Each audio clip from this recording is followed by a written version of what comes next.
bilan sur l'Île-de-France. À partir de lundi, donc, tous les départements disposeront de ces fameuses brigades qui s'inspirent d'un modèle créé par l'hôpital de la Pitié-Salpêtrière à Paris. En fonction, depuis 2 semaines, constitué de bénévoles, ce réseau d'équipes mobiles détecte les cas non graves de malades arrivés aux urgences ou signalés par leur médecin.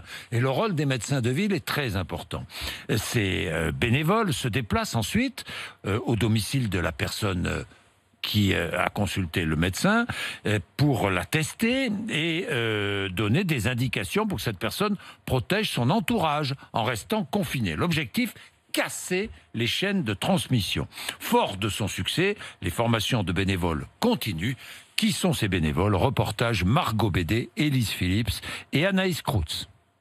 Dans l'amphithéâtre de ce campus de la PHP, une 50aine de personnes écoutent la présentation du fonctionnement des brigades. L'idée, c'est de vous informer pour que vous puissiez, vous, après, aller en équipage au domicile des patients pour certains, pour pratiquer des prélèvements auprès des personnes qui en ont besoin. 600 binômes d'enquêteurs et de préleveurs ont déjà été formés après une demi-journée de préparation théorique. C'est elle, la préleveuse, et moi je suis l'enquêteuse. Martina, travailleuse sociale, s'est portée volontaire. Je fais un petit entretien avec les personnes du foyer sur les symptômes qu'elle a eus, les éventuels contacts qu'elle a pu avoir avec les membres de sa famille ou des personnes externes. Avec elle, Corinne, médecin, désormais préleveuse bénévole de cette équipe, son rôle. Faire les prélèvements afin de savoir si effectivement derrière il y a d'autres personnes à prévenir et de leur expliquer qu'il faudra effectuer pour la famille un confinement strict. Avant d'intervenir au domicile des patients, ces équipes doivent recevoir au préalable un signalement. Renaud Piarou, chef du service de parasitologie de l'hôpital de la Pitié-Salpêtrière, chapeaute ce dispositif. C'est dans le cadre d'une démarche médicale que le patient est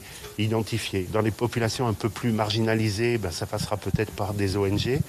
Mais c'est dans ce cadre-là. Il faut que ce soit une démarche volontaire du patient, de sa famille. C'est pas simplement obtenir leur accord, mais qu'ils veuillent que ça se fasse. En vue de la généralisation de ces brigades, la Commission nationale de l'informatique et des libertés a expliqué qu'elle serait attentive à la durée des données qui seront conservées et à leur pertinence. Eh bien, voilà.